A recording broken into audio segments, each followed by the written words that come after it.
করার কিছু নেই। তাহলে আমাদের গর্বে কি আমরা কি এখানে জীবন দিতে আসছি?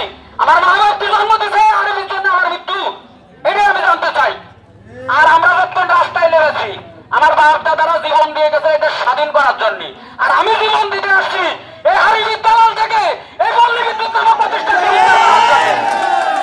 তারা গুলি চালাবে, গুলি চালাবে আমার মুখে। অল টাইম আমরা নির্যাতিত হয় যে আমাদের চাকরি কচুর পাতার পানি। তা কচুর পাতার পানি যদি এই হয় তা করবো না এমন প্রতিষ্ঠানে চাকরি। ঠিক করার জন্য স্মার্ট বাংলাদেশ করার জন্য পল্লী বিদ্যুতের কি কোনো অবদান নেই? কিন্তু এই অবদান যারা রাখছে এদের কি পাইছে? এরা এরা শুধু লাঞ্ছনা যন্ত্রণা পাইছে। একই টেবিলে যারা বসে কাজ করে কেউ কানাবো না, কেউ কানাবো না। আবার যারা লাইনে খুঁটিতে ওঠে তারা ডেলি বেশি। আর আমি একদিন অটো রিক্সা চালানো 1500 টাকা ইনকাম করা সম্ভব। ঠিক, একদিন রিক্সা চালানো 1500 টাকা ইনকাম করা সম্ভব। এই প্রতিষ্ঠানে আসছে সম্মানের জন্য, তাই এই তাদের সম্মান। এখানে গ্রাম পর্যায়ে যারা মাঠ পর্যায়ে কাজ করে প্রতিনিয়ত গ্রাম করে তারা লাঞ্ছনা বঞ্চিত হচ্ছে। এরা এরা কি মানুষ না? আমি বলতে চাই এরা কি মানুষ না? আপনারাই মানুষ, আপনারা আমাদের রক্ত খেতে চান, আসেন আমাদের রক্ত চুষে দিয়ে যান। তবে এই মাঠের রক্ত লাস্টে দাবি আদায় না হওয়া পর্যন্ত আমি এই দাবি আদায় না হওয়া পর্যন্ত রাস্তা থেকে উঠবো না। আর আমার সাথে যারা যোদ্ধা আছে, আর আমি একটা কথা বলতে চাই, আমাদের যে নেতৃত্বকামী যারা আছেন সবাই যেন উপর আল্লাহর কাছে দাবি দোয়া চাই, হে আল্লাহ এদের সুস্থ রেখো তুমি। আর এই দাবি যেন আমরা এই বাংলার মাটিতে আদায় করতে পারি। বঙ্গবন্ধুর বাংলায় একই প্রতিষ্ঠানে চাকরি করি, এত বৈষম্য কেন?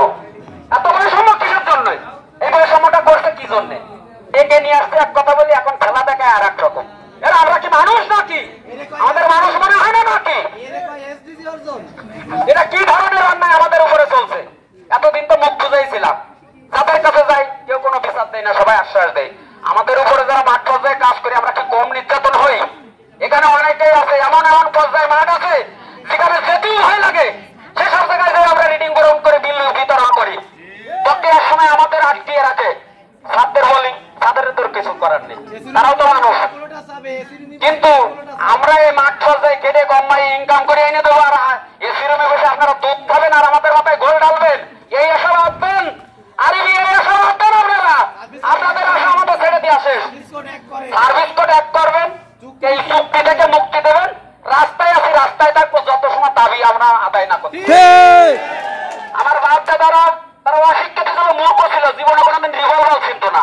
টাকা কাছে নিয়ে যাবে পাকিস্তানের মতন দেশকে হারাই দিচ্ছে, দেয়নি? আর এই বাংলার মানুষ, এই বাংলার সন্তান আসে আমরা থাকবো জীবনে না। আচ্ছা ভাই এক হয়েছে শপথ নিয়ে লাগবো যতদিন আমাদের দাবি আদায় না হবে।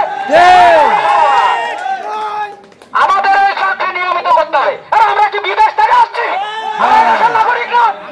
আর কিছু কিছু কিছু কিছু 5 জন মা বাবার সন্তান এই জায়গায় আছে আরবি দালালি করে, তারা বলে নাকি এরা সন্তান আসি। আর আমরা যখন চাকরি পাইছি আমাদের পুলিশ ভেরিফিকেশন হয়নি, পুলিশ ভেরিফিকেশন হয়নি।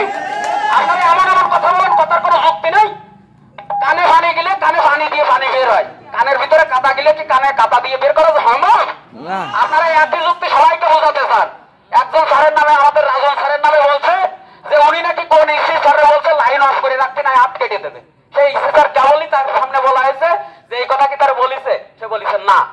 তাহলে কি জিএম স্যার চিন্তা করেন? সেই জিএম স্যার আরবিকে বলছে কোনো আন্দোলন নাই, আন্দোলন আমরা ঠেকাই দিবানে। তা ঠেকান, আপনার ক্ষমতা আপনি দেখান, আমার ক্ষমতা আমি দেখাই। ট্রেনের সামনে একমাত্র লাল কাপড় ধরলে ট্রেন থেমে যায়, কারণ সামনে দুর্ঘটনা। আরবিকে বলতে চাই লাল কাপড় না, আজকে আপনি দেখেন যে এই বাংলার জনগণ যারা আপনার প্রতিষ্ঠান টিকিয়ে রেখেছে তারা আজকে রাস্তায়, এরা রাস্তার থেকে উঠবে না। রাস্তায় আসছি, রাস্তায় থাকবো। আমি একজন ব্যক্তি 3000 বাড়ি প্রতি মাসে যাওয়া সম্ভব না। 3000 রিডিং প্রত্যেক এমসিএম এর এত পরিমাণে কাজের চাপ স্টক করে মারা যাচ্ছে। এই মা বাবারা কি জন্ম দিয়ে চাকরি দিয়ে কি মৃত্যু চায় না? আপনারা কি ধরনের অত্যাচার শুরু করেছেন? মানুষের তো একটা অত্যাচারের সহ্য শক্তি থাকে, সে সহ্য শক্তি দাঁত আপনারা ভেঙে দিচ্ছেন। আর ভেবেন না যে আপনাকে তোষামত তা থাকার জন্য এই জায়গায় আসি। ওই চাকরি করলে সম্মানে করবো, ও সম্মানে এই প্রতিষ্ঠানে আর থাকবো না। চাকরির আপনারা ভাই দেখেন চাকরির যে কচুর পাতার পানি, তা কচুর পাতার পানি এতই যদি চাকরি করি কেউ কি আইতে বলতে পারবে না এই প্রতিষ্ঠানে যে 3 বেলা ভাত খাইতে পারে, সে বলতে পারবে না।